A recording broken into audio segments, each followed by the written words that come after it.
श्रीगुरुभ्यो नमः। गुरवे सर्वलोकानां विषये भवरोगिणां निधे सर्वविद्यानां दक्षिणामूर्तये नमः। गुरुर्ब्रह्मा गुरुर्विष्णु गुरुर्देवो महेश्वर गुरुर्साक्षात् परब्रह्म तस्मै श्री गुरवे नमः। బౌద్ధ బంధువులందరికీ కూడా ఓం నమః శివాయ. మరి మానవ జన్మ వచ్చిన దానికి మంచి భక్తి మార్గంలో ప్రయాణించండి.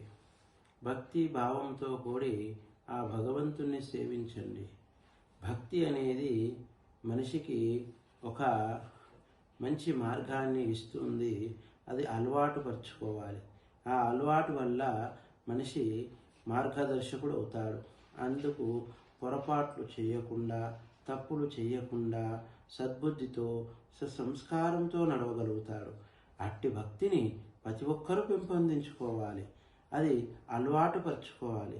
ఆ భక్తిలో ఉన్న భావం ఏ విధంగా తెలియాలి అంటే, భక్తి అనే మార్గములో భగవంతుణ్ణి పూజించి, అభిషేకించి, ఆయనని నమస్కరించి, ఆయనని విశ్వాసంగా పెట్టుకొని నమ్మిన వారికి సద్భక్తితో భగవంతుడు ప్రత్యక్షంగా వాళ్ళని సదా రక్షిస్తాడని చెప్తూ ఉంటారు.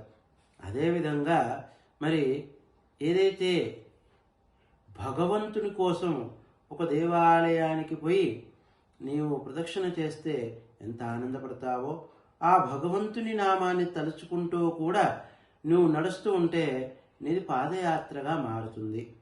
అదేవిధంగా ఒక నీళ్లు తీసుకునేటప్పుడు భగవన్నామాన్ని కూడా నువ్వు స్మరిస్తే తీర్థంగా మారుతుంది. అదేవిధంగా నీవు ఏదైతే భగవంతుని పేరు చెప్పి భగవన్నామంతో కూడి నువ్వు అర్పితం చేసి భోజనం చేసేటప్పుడు కూడా భగవన్నామాన్ని జోడించి స్మరించి ఓం సహనా భవతో సహనో భునక్తో సా వీర్యం కరవావహే తేజస్వినామధీతమస్తో మా విద్విషావహే. ఓం శాంతి శాంతి శాంతి.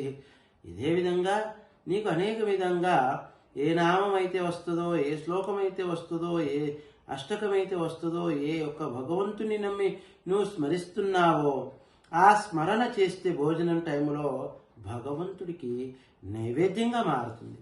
అందుకే నారాయణ నారాయణ నమః శివాయ వాసుదేవ నువ్వు ఏ నామైతే పలికి భగవంతుని యందు విశ్వాసం పెట్టుకొని భావం బాగుండి చూస్తే ఆ భగవత్ మహిమ కూడా తెలుస్తుంది. అందుకే భగవంతుడిని నిరంతరం స్మరించు. సర్వకాలాలలో, సర్వ అవస్థలలో, సర్వప్రాయాలలో కూడా ఎప్పుడు స్మరిస్తూ ఉంటే తరించే ఉపాయంగా ఆ భగవద్భక్తి ద్వారా మంచి మార్గదర్శకుడుగా నీవు ఆనందంగా ఉండగలుగుతావు. అందుకే ఏదో ఈ రోజుల్లో ఉన్నటువంటి పిల్లలు ఫోన్ పట్టుకుంటున్నారు. ఫోన్ పట్టుకున్నటువంటి స్థితికి ఫోన్ కంటే ఎంత విలువిస్తున్నావు, భక్తి కూడా అదే విలువయ్యు. భక్తిని కూడా ఆ విధంగా మార్చుకో. భక్తిని నువ్వు ఆ వైపుకు మార్చు. భక్తి మంచి భావనతో కూడి ఉంది. అందుకే భజన చేస్తూ ఉంటే ఆ భజనలో తన్మయత్వముతో చేసేంతసేపైనా ఆ సమయానికి ఏ ఆలోచన లేకుండా అందులో నువ్వు రమిస్తూ ఉంటే ఆ భక్తి భజన నీకు భగవంతుడి చెంతకు చేరుతుంది. భజన భావం భక్తులకెరక. బాజార్లో తిరిగే బడబడికి మెరక. బాజార్లో తిరిగేవాడు బడవడు. వాడు ఎక్కిరిస్తాడు, ఎట్టిస్తాడు. వాడి కోసం కాదు, నీ కోసం, నీవు తరించడానికి కోసం, నువ్వు బాగుండడం కోసం. ఏదొక్క భగవంతుని కొంటావు కానీ భగవంతుని యొక్క విగ్రహాన్ని కొనేంత ఆర్థికంగా డబ్బులు పెట్టి కొనేంత శక్తి ఉండిండొచ్చు.